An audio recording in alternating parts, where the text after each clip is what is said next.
नमस्कार, मौसम तक चैनल पर एक बार फिर आपका अभिनंदन। मैं हूं देवेंद्र त्रिपाठी और हम बात करेंगे इस बुलेटिन में 23 अगस्त के संपूर्ण भारत के मौसम की, क्योंकि ये नेशनल वेदर बुलेटिन है। मानसून की अक्षीय रेखा, जैसा कि मैंने सुबह के बुलेटिन में भी बताया था कि ईस्टर्न आर्म जो है मानसून की अक्षीय रेखा का, वो तराई वाले क्षेत्रों के करीब पहुंच गया है, मेघालय पर है। और साथ ही साथ जो वेस्टर्न आर्म है वो अब धीरे धीरे उत्तरवर्ती होने लगी है और उम्मीद है कि जल्द ही अगले 48 घंटों में 23 और 24 अगस्त के बीच में ये हिमालय के तराई क्षेत्रों में चली जाएगी, यानी पंजाब और हरियाणा के पास पहुंच जाएगी और उत्तर प्रदेश के तराई क्षेत्रों से होकर इस तरह से इसका जो ट्रैक रहेगा लगभग इस तरह से रहेगा। और मानसून की अक्षीय रेखा जब जब हिमालय की तराई क्षेत्रों में जाती है तब तब बंगाल की खाड़ी और अरब सागर दोनों साइड में मानसून के सिस्टम बहुत कम डेवलप होते हैं। तभी ऐसा होता है क्योंकि जब भी यहाँ पर कोई मौसमी सिस्टम होगा वो उस ट्रफ को नीचे खींच ही लेगा, क्योंकि वो जा नहीं सकती। और जब यहाँ पर कोई सिस्टम नहीं होता, ये तरफ आगे चली जाती है और ऐसे में मानसून काफ़ी कमज़ोर हो जाता है। इससे पहले भी आपने देखा था अगस्त के शुरुआती पखवाड़े में, पहले पखवाड़े में ज़्यादातर इलाकों में अगर हम 8, 9, 10 अगस्त की गतिविधियों को छोड़ दें तो उसके बाद से लगभग 2 सप्ताह तक मानसून में ब्रेक की कंडीशन रही। और इसकी वजह यही थी कि मानसून की अक्षीय रेखा हिमालय के तराई क्षेत्रों में थी और अरब सागर या बंगाल की खाड़ी की तरफ कोई भी सक्रिय मौसमी सिस्टम नहीं बने थे। लेकिन लो प्रेशर सिस्टम बना और उसने इसको नीचे किया और यहाँ पर गतिविधियाँ काफ़ी ज़्यादा हुई। अब फिर से गतिविधियाँ कम हो रही हैं क्योंकि जो सिस्टम आए थे वो कमज़ोर हो गए या उसी ट्रफ में मर्ज हो गए और धीरे धीरे उनका प्रभाव ख़त्म हो गया। मॉइस्चर का जो एनर्जी लेवल था उन सिस्टम्स का वो कम हो गया और इसी वजह से अब पूर्वी क्षेत्रों में ये तराई क्षेत्रों में पहुँच गई है, जबकि पश्चिमी भागों में यानी जो वेस्टर्न एंड है मानसून की अक्षीय रेखा का वो धीरे धीरे तराई वाले क्षेत्रों में यानी उत्तरवर्ती होने लगा है। तो उम्मीद ये है कि अब फिर से मानसून में ब्रेक की कंडीशन 23-24 अगस्त के बाद आ सकती है। और ब्रेक की कंडीशन कहाँ पर होगी? मेनली होगी वेस्टर्न पार्ट पर। ये जो उत्तर पश्चिमी भारत का इलाका है जिसमें पंजाब, हरियाणा, दिल्ली और उत्तर प्रदेश का पश्चिमी हिस्सा, राजस्थान, गुजरात, महाराष्ट्र, मध्य प्रदेश, इन इलाकों में मानसून की गतिविधियाँ कम हो जाएंगी। जबकि यहाँ जहाँ पर मेरा हाथ है आप देख सकते हैं, ईस्ट उत्तर प्रदेश से लेकर ईस्ट मध्य प्रदेश, छत्तीसगढ़, उड़ीसा और ये जो रीजन है पूरा, यहाँ पर मानसून की गतिविधियाँ काफ़ी अच्छी होती रहेंगी।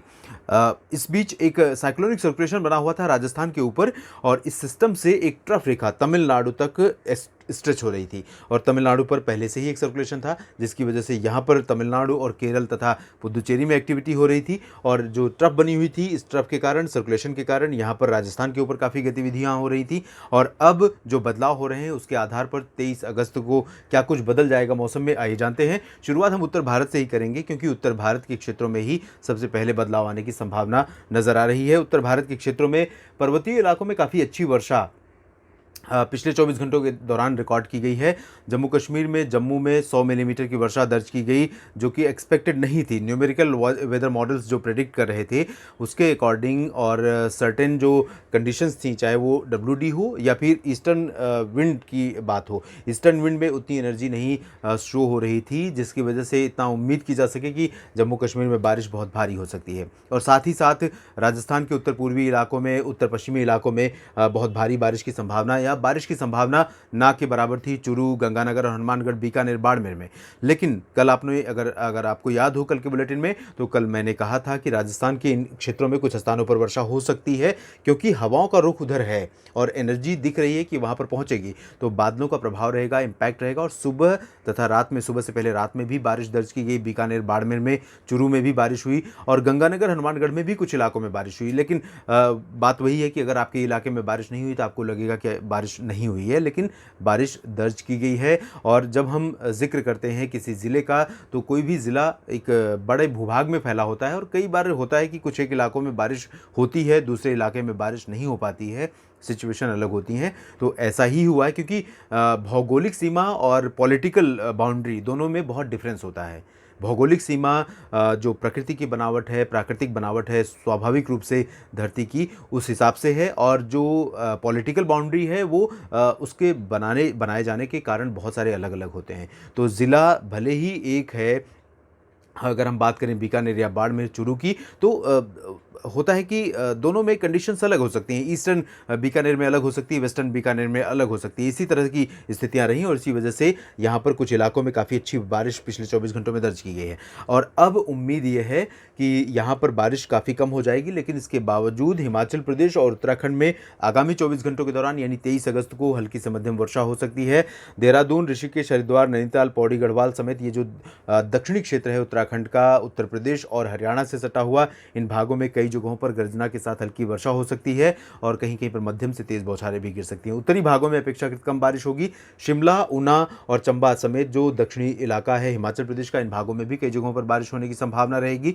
जम्मू कश्मीर में भी संभावना रहेगी। मॉइस्चर यहाँ पर पहुँच रहा है अभी बे ऑफ बंगाल से, क्योंकि मानसून की अक्षीय रेखा तराई क्षेत्रों में नहीं पहुंची है, तो यहाँ पर थोड़ा सा फ्लो है और इसी वजह से जम्मू कश्मीर में जम्मू, श्रीनगर, उधमपुर और कुलगाम, पहलगाम, गुलमर्ग समेत तमाम इलाकों में बारिश की संभावना है। दक्षिणी भागों में ज़्यादा है, उत्तरी इलाकों में कम है। उत्तरी इलाकों में बारिश आप जानते हैं तब होती है बारिश या बर्फबारी जब बहुत स्ट्रांग WD होता है या फिर जो ईस्टर्न विंड्स हैं, जो पूर्वी दिशा से आने वाली बंगाल की खाड़ी से हवाएं हैं, वो बहुत ज़्यादा प्रबल होती हैं। तो इस समय बहुत प्रबल हवाएं नहीं है, WD का इम्पैक्ट ज़रूर है, लेकिन वो हवाएं भी बहुत ज़्यादा प्रभावी नहीं है। गिलगित बाल्तिस्तान, मुजफ्फराबाद, लद्दाख समेत इन सभी इलाकों में मेनली ड्राई वेदर रहेगा। आंशिक बादल छा सकते हैं, कहीं कहीं पर बूंदाबांदी या हल्की वर्षा ज़रूर हो सकती है। मैदानी इलाकों की बात करें एक बार फिर से, तो पंजाब, हरियाणा और दिल्ली तथा वेस्ट उत्तर प्रदेश में आप देख सकते हैं, वेस्ट उत्तर प्रदेश में तराई वाले इलाकों में और साथ ही साथ अलीगढ़, आगरा, बुलंदशहर, गौतम बुद्ध नगर, इन सभी क्षेत्रों में कई जगहों पर वर्षा की संभावना है। तो आपको बता दें, ये जो बीच में गैप दिख रहा है, ये गैप नहीं रहेगा और ये जो रंग है डार्क ग्रीन, ये हरा रंग यानी ज़्यादा बारिश की संभावना है। लाइट टू मॉडरेट की इंटेंसिटी हो सकती है बारिश की। तो यहाँ पर सहारनपुर, मेरठ, मुरादाबाद, बिजनौर से लेकर बरेली, शाहजहाँपुर तक, और यहाँ आगरा, अलीगढ़, मथुरा, एटा, इटावा, हाथरस और गौतम बुद्ध नगर, बुलंदशहर, ये जो इलाके होंगे, इन भागों में कई जगहों पर हल्की से मध्यम बौछारें गिर सकती हैं। कभी बादल तो कभी धूप का प्रभाव यहाँ पर रहेगा और यही स्थिति हमें दिल्ली और ईस्टर्न हरियाणा में भी देखने को मिल सकती है। हरियाणा में पंचकुला, अंबाला, यमुनानगर, कैथल, करनाल, कुरुक्षेत्र, पानीपत, सोनीपत, दिल्ली, गुरुग्राम, फरीदाबाद और रेवाड़ी, महेंद्रगढ़, पलवल, नूह, इन इलाकों में भी देखने को मिल सकती है। हिसार, सिरसा, पटियाला और कह सकते हैं कि जो दक्षिणी और पूर्वी पंजाब का क्षेत्र है, इन भागों में मोगा, बरनाला, इन भागों में भी कुछ स्थानों पर गर्जना के साथ हल्की से मध्यम बौछारें गिर सकती हैं, लेकिन पंजाब में बहुत भारी बारिश की संभावना नहीं है। इससे पहले प्रोजेक्शन ये था वेदर मॉडल्स का कि साउथ पंजाब में फिलहाल बारिश नहीं होगी, लेकिन आज काफ़ी अच्छी बारिश हुई और आप लोगों ने लिखा भी था कि साउथ पंजाब में बठिंडा और आसपास के इलाकों में कुछ स्थानों पर काफ़ी अच्छी वर्षा हुई है। तो ये बहुत राहत की बात है, क्योंकि लंबे समय के बाद यहाँ पर बारिश हुई है। स्थितियाँ, जिस तरह की हवाएँ थी, जिस तरह की मानसून की अक्षीय रेखा थी, सिस्टमों का जो लोकेशन था, स्ट्रेंथ थी, उसके आधार पर अनुमान बहुत कम थे, लेकिन अच्छी बारिश हुई है और ये बहुत अच्छी बारिश बात है। जहाँ पर बारिश नहीं हो रही है वहाँ पर बारिश का होना,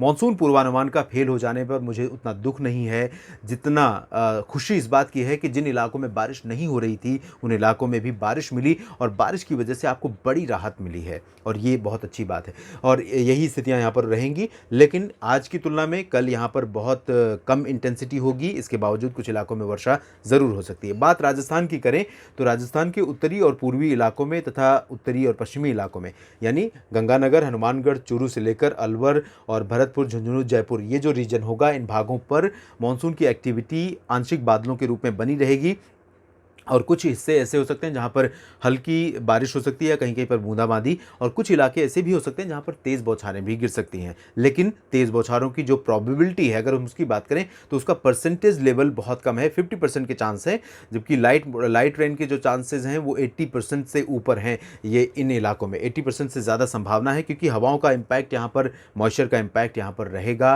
मानसून की अक्षीय रेखा इन क्षेत्रों के आसपास है, तो उम्मीद कर सकते हैं कि कुछ बारिश आपके क्षेत्र को और मिले, जिससे यहाँ पर बीकानेर, बाड़मेर, गंगानगर, चूरू, इन भागों में आपको बड़ी राहत मिले, किसानों को, खेती को बड़ी राहत मिले।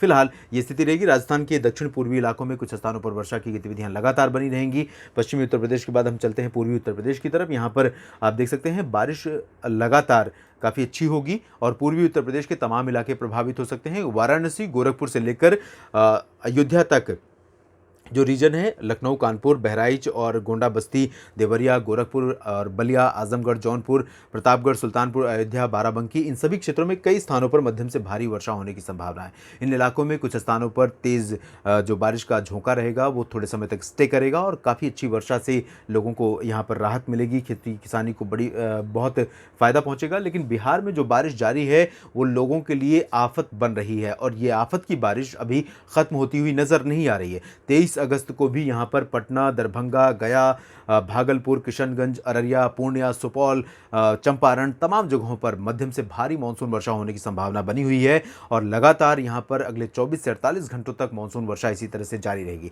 झारखंड में भी कई स्थानों पर मध्यम से भारी वर्षा हो सकती है। गंगेय पश्चिम बंगाल, उप हिमालय पश्चिम बंगाल, सिक्किम और पूर्वोत्तर भारत के राज्यों में भी कई स्थानों पर वर्षा होने के आसार हैं। लेकिन पूर्वोत्तर भारत में असम में सबसे ज़्यादा इंटेंसिटी रहेगी, जबकि मेघालय, नागालैंड, मणिपुर, मिजोरम और त्रिपुरा के इन राज्यों और अरुणाचल प्रदेश में हल्की से मध्यम वर्षा होने की संभावना नजर आ रही है। मध्य भारत की तरफ रुख करें तो यहाँ ओडिशा और छत्तीसगढ़ में फिलहाल आप देख सकते हैं लाइट रेन की संभावना नजर आ रही है और लाइट रेन मुख्यतः जो अंदरूनी इलाके हैं ओडिशा के और तटवर्ती रीजन है इन भागों में होने की संभावना है। छत्तीसगढ़ के उत्तरी क्षेत्रों में अंबिकापुर में बारिश हो सकती है और दक्षिण में जो इलाके हैं इन भागों में भी वर्षा होने की संभावना नजर आ रही है। अगर मध्य प्रदेश की बात करें तो पूर्वी और पश्चिमी इलाकों में सभी जगहों पर बारिश के आसार हैं, लेकिन एक्सट्रीम वेस्टर्न पार्ट में जहां पर बारिश अच्छी हुई थी पिछले 24 से 48 घंटों के दौरान, अब इंटेंसिटी थोड़ा सा कम हो रही है। मानसून की अक्षीय रेखा ऊपर जा रही है और राजस्थान से लेकर तमिलनाडु तक जो ट्रफ बनी हुई थी उसका भी इम्पैक्ट धीरे धीरे कमज़ोर होने लगा है। महाराष्ट्र पर एक सर्कुलेशन बना हुआ था उसका भी प्रभाव कम होने लगा है। इसी वजह से सेंट्रल रीजन में, सेंट्रल इंडिया में बारिश की इंटेंसिटी अब पहले की तुलना में कम हो जाएगी। तो उम्मीद फिर भी इसके बावजूद रहेगी भोपाल और खरगोन से लेकर इंदौर तक बारिश की संभावना रहेगी। रतलाम में भी बारिश हो सकती है। गुना, ग्वालियर, दतिया, टीकमगढ़ और सागर, सतना, पन्ना, रीवा, उमरिया, जबलपुर, मांडला, बालाघाट इन भागों में भी वर्षा की संभावना रहेगी। विदर्भ में भी बारिश हो सकती है। मराठवाड़ा में भी कुछ इलाकों में वर्षा की संभावना है और साथ ही साथ मध्य महाराष्ट्र के उत्तरी इलाकों में लंबे समय से बारिश हो रही है पिछले 4-5 दिनों से और यहाँ लंबे समय के बाद बारिश हुई है और इसलिए यहाँ पर लोग अभी भी बारिश से ऊबे नहीं होंगे और इंतज़ार होगा कि बारिश की जो स्थिति है वो लगातार बनी रहे। नंदुरबार, धुले और जलगांव समेत आसपास के तमाम इलाकों, नासिक और आसपास के हिस्सों में बारिश होती रहे। तो ये स्थितियां अगले 24 से 48 घंटों तक आपके लिए सकारात्मक रहेंगी और बारिश आपको मिलती रहेगी। दक्षिणी मध्य महाराष्ट्र, दक्षिणी मराठवाड़ा और कोंकण गोवा में इंटेंसिटी कम रहेगी, लेकिन हल्की वर्षा इन भागों में भी दर्ज की जा सकती है। दक्षिण भारत की तरफ चलें तो तेलंगाना और उत्तरी तटीय आंध्र प्रदेश तथा रायलसीमा में कुछ इलाकों में हल्की से मध्यम बारिश के साथ कहीं कहीं पर भारी वर्षा हो सकती है। रायलसीमा के क्षेत्रों में कहीं कहीं पर भारी बारिश होने की संभावना यहाँ पर नजर आ रही है। दक्षिणी आंतरिक कर्नाटक और तमिलनाडु में भी कुछ स्थानों पर बारिश की गतिविधियाँ काफ़ी अच्छी हो सकती हैं। यहाँ देख सकते हैं आप, ये रायलसीमा का क्षेत्र है, दक्षिणी आंतरिक कर्नाटक है, तमिलनाडु का रीजन है और केरल, इन सभी क्षेत्रों पर हल्की से मध्यम बौछारें गिर सकती हैं। कहीं कहीं पर भारी वर्षा का भी अनुमान रहेगा। उत्तरी आंतरिक कर्नाटक में फिलहाल लाइट रेन होगी और कोस्टल रीजन पर इंटेंसिटी बहुत ज़्यादा नहीं रहेगी। ऑफशोर ट्रफ कमज़ोर है, बहुत ज़्यादा प्रभावी नहीं है। अगस्त महीने में बहुत कम समय के लिए ऑफशोर ट्रफ यहाँ पर एक्टिव रही है। लक्षद्वीप में लाइट रेन की संभावना और अंडमान और निकोबार द्वीप समूह में फिलहाल लाइट रेन की संभावना यहाँ पर नजर आ रही है। देश भर के मौसम पूर्वानुमान के इस बुलेटिन में अभी इतना ही। आप बने रहिएगा मौसम तक चैनल के साथ। धन्यवाद।